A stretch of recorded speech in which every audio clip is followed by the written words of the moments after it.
మనకందరికీ తెలుసు.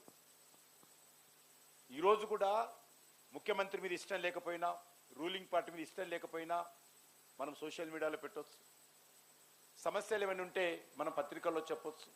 ప్రభుత్వం ఏదైనా తప్పుడు పని చేస్తే ముఖ్యమంత్రి మీద కానీ ప్రధానమంత్రి మీద కానీ మాట్లాడేటువంటి అధికారము డాక్టర్ బాబాసాహెబ్ అంబేద్కర్ మన రాజ్యాంగంలో మనకు కల్పించారు.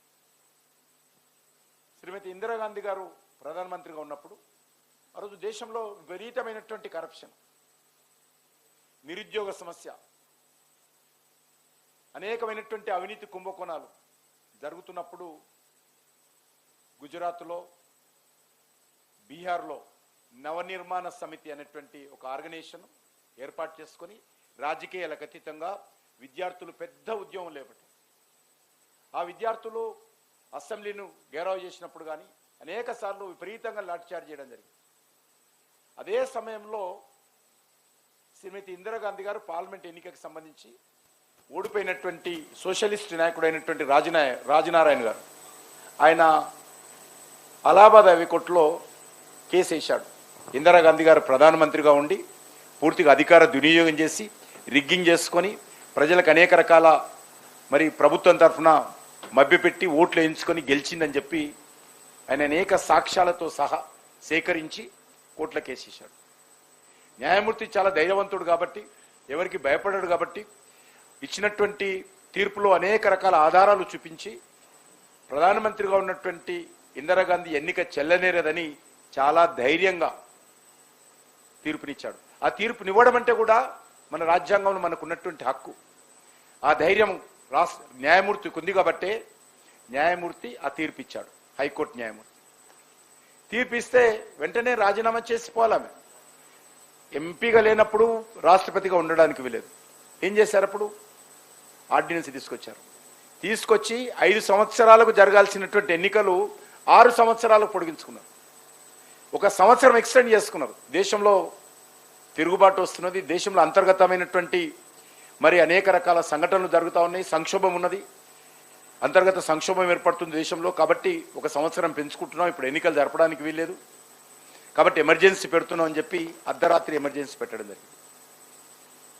అనేక రకాల అత్యాచారాలు. ఆ ఎమర్జెన్సీ పెట్టడం అంటే ఏ రకంగా అరెస్ట్ చేసి ఇదే హైదరాబాద్ నగరంలో కూడా అనేక మంది విద్యార్థి పరిషత్ కార్యకర్తలను, అనేక మంది జనసంఘ్ కార్యకర్తలను ఏ రకంగా పోలీసులు టార్చర్ చేసి ఒకరిని చాలామంది కొంతమంది అండర్గ్రౌండ్ వెళ్ళి ఉద్యమం చేశారు. ఒక్కొక్క జట్లుగా వెళ్ళి ప్రొటెస్ట్ చేసేవాళ్ళు. రోజు ఒక బ్యాచ్ 20 మంది బ్యాచ్ వెళ్ళి సెక్రటరీ దగ్గరనో లేకపోతే ఇంకెక్కడనో సత్యాగ్రహం చేసి అరెస్ట్ అయ్యారు. మీరందరూ అర్థం చేసుకోవాలి, ఎమర్జెన్సీ ఎప్పుడు పోతుందో తెలియదు, ఎన్ని రోజులు జైల్లో ఉండాలో తెలియదు. అటువంటి సమయంలో కూడా జైలుకి వెళ్ళడం కోసం సత్యాగ్రహం చేసి ఆ రోజు వేలాది మంది, లక్షలాది మంది అరెస్ట్ అయ్యారు. అంతేకాకుండా అనేక రకాలుగా అండర్గ్రౌండ్లో పనిచేస్తున్నప్పుడు, ఉదాహరణకు జార్జ్ ఫెర్నాండెస్, ఎంతమంది పేరున్నారో మీకు తెలియదు కానీ ఎమర్జెన్సీలో ఆయన హీరోగా పేరు తెచ్చుకున్నాడు. సోషలిస్ట్ నాయకుడు, ట్రేడ్ యూనియన్ లీడరు. అనేక రకాల కుట్ర కేసులు పెట్టి ఆయన మీద ఆయనను అరెస్ట్ చేయడం కోసము ఆయన అండర్గ్రౌండ్లో ఉంటే అనేక మంది స్నేహలత రెడ్డి అనేటువంటి ఒక సినిమా యాక్టర్ ఆమె ఆ పార్టీలో ఆర్గనైజేషన్లో తిరుగుతుండే ఆమె. చివరికి ఆమె బయటకు రాగానే చనిపోయింది. అయితే రిలీజ్ చేసిరో జైలు నుంచి 2-3 రోజులనే చనిపోయినారు. ఈ రకంగా అనేక ఇన్సిడెంట్స్ హైదరాబాద్ నగరంలో కూడా మీరు ఏమేం చేస్తున్నారు? అరెస్ట్ అయిపోయిన తర్వాత ఎక్కడెక్కడ ఏం చేసేవాళ్ళంటే సైక్లో స్టైల్, మీకు అందరు తెలుసు, అప్పుడు సైక్లో స్టైల్ ఉండేది, జిరాక్స్ ఉండేది కదా. ఒక కరపత్రం చేయితోటి రాసి రాత్రికి రాత్రి సైక్లో స్టైల్ చేసి కరపత్రాలని పంచాల సమాజంలో ఈ ఎమర్జెన్సీ వ్యతిరేకంగా. అదేవిధంగా ఏదైనా పబ్లిక్ మీటింగ్లు అయితే, ఏదైనా కేంద్ర government of India, state government ప్రోగ్రాంలో అయితే కూడా కొంతమంది ధైర్యం చేసి ఆ మీటింగ్లో వచ్చినటువంటి వాళ్ళందరూ కరపత్రాలు పంచి అక్కడే అరెస్ట్ అయ్యారు. ఆ రకంగా డెమోక్రసీలో ఉన్నటువంటి అన్ని హక్కులను ఉపయోగించుకొని ప్రజలు పోరాటం చేస్తుంటే, డెమోక్రసీలో ఉన్నటువంటి అన్ని హక్కులను అరించివేసి ప్రభుత్వము ఆ రోజు పరిపాలన చేసింది. ఈరోజు ఎమర్జెన్సీ వ్యతిరేకంగా మాట్లాడే హక్కు మాకుందని ప్రజలు ముందుకు వస్తే మీరు మాట్లాడడానికి హక్కు లేదని చెప్పి వాళ్ళందరినీ జైల్లో పెట్టేవారు. అనేక మందిని టార్చర్ చేసేవాళ్ళు. కొంతమంది అయితే ఓల్డ్ సిటీలో నరసింహారెడ్డి అని ఉండేవాడు, విద్యార్థి పరిషత్ నాయకుడు.